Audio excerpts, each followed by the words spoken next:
Suatu ketika ada seorang ibu muda punya dua anak kecil, masih bayi di bawah 5 tahun.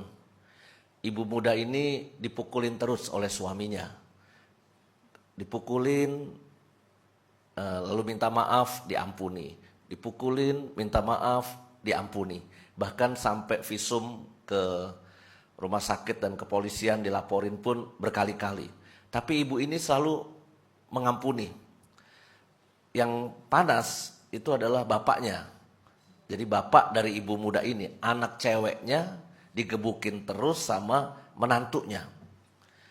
Lalu akhirnya bapak ayah dari ibu ini itu menarik anak putrinya ini pulang ke rumah. Lalu ditanya, kamu mau sampai berapa kali dipukulin? Kamu sudah dipukulin 7 kali. Apakah mau menunggu sampai 70 kali 7 kali seperti perintah Tuhan Yesus? Hendaklah kamu mengampuni 70 kali 7 kali. Singkat kata, lalu terjadi perceraian di antara suami istri itu. Lalu ibu muda dengan dua anak balita ini pulang ke rumah orang tuanya. Nah, suatu hari ada misa lingkungan. Ada misa lingkungan di komplek orang tuanya ini. Ibu muda korban KDRT ini ikut misa lingkungan. Ketika mau ngantri komuni kudus, tiba-tiba jalannya ditutup oleh Bapak Prodiakon.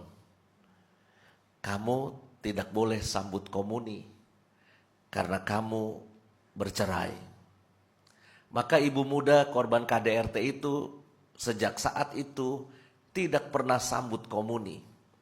Dia ikut misa di gereja, tetapi karena dapat fatwa dari Bapak Prodiakon, dia tidak sambut komuni bertahun-tahun. Suatu ketika ketemu saya dalam seminar perkawinan di katedral. Bertanya, Romo, kalau saya rindu sambut komuni, bagaimana caranya? Loh, kenapa tidak sambut komuni? Dilarang, Romo, oleh Prodiakon. Loh, kenapa Bapak Prodiakon melarang? Lalu dia cerita, karena saya bercerai, Romo. Kenapa bercerainya? KDRT. Terus, ya enggak terus, Romo, namanya juga bercerai, kata dia gitu. Bukan, maksud you nikah lagi enggak? Saya tanya gitu. Oh enggak, Romo, sumpah mati, saya deket lelaki aja takut, trauma sekarang. Karena kan setiap kali dipukulin. Lalu benar tidak ada perkawinan kedua atau sesudah itu ada relasi bagaimana gitu. Enggak ada, Romo. Demi Tuhan, kata dia begitu. Oke, Ibu, sejak detik ini Anda saya bebaskan dari fatwa dan hukuman Bapak Prodiakon. Pergilah misa ke katedral, sambut komuni. Kalau boleh minta 5 atau 10 komuninya, saya bilang begitu.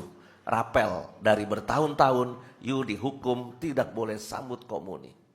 Tapi tolong kasih saya nomor telepon Bapak Prodiakon. Saya telepon itu Bapak Prodiakon. Apakah betul ini Bapak ini? Ya betul. Bapak siapa?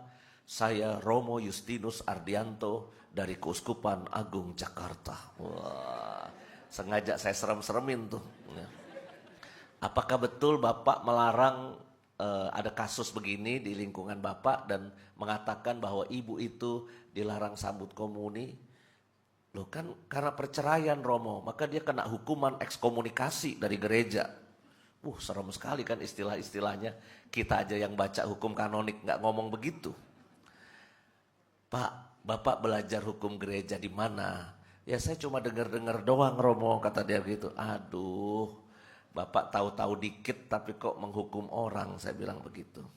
Maka lalu saya bilang, kalau dia tidak hidup dalam pernikahan yang kedua, maka dia tidak terhalang apapun. Ya. Tetapi belakangan lebih jauh lagi, Paus Fransiskus kita dengan spiritualitasnya mercy, belas kasih, dia mengatakan begini, Paus ya, jangan ditutup dulu diskusinya tentang persoalan ini. Orang Katolik yang mengalami tragedi perkawinan, lalu hidup dalam perkawinan yang kedua, itu jangan langsung seakan-akan ditutup diskusinya bahwa dia diekskomunikasi dari gereja dan tidak boleh sambut komuni. Para imam diminta melakukan pelayanan yang diperlukan untuk orang-orang yang mengalami seperti itu tanpa membuat batu sandungan kepada umat lainnya. Saudara-saudari, kadangkala kita ini kurang berbelas kasih sama orang. Ya, kita mentang-mentang hidup kita sudah baik, surat perkawinan kita lurus-lurus saja, ya. Lalu kita menghakimi orang dan menjadi wasit rahmat. Jadi siapa yang dapat rahmat, siapa yang tidak dapat rahmat, itu kita menjadi wasitnya. Menurut saya dalam Minggu Kerahiman Ilahi ini, di samping kita mohon belas kasih Tuhan, kita juga harus punya satu sikap. Mari kita berbelas kasih sama orang lain.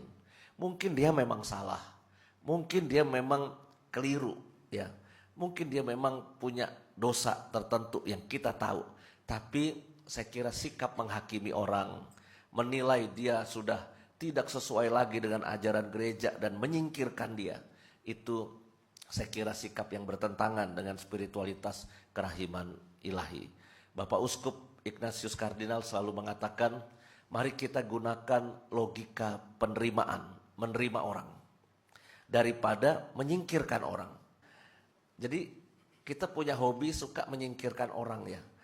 Orang yang gak selevel sama kita, orang yang lebih miskin dari kita, orang yang lebih berdosa daripada kita.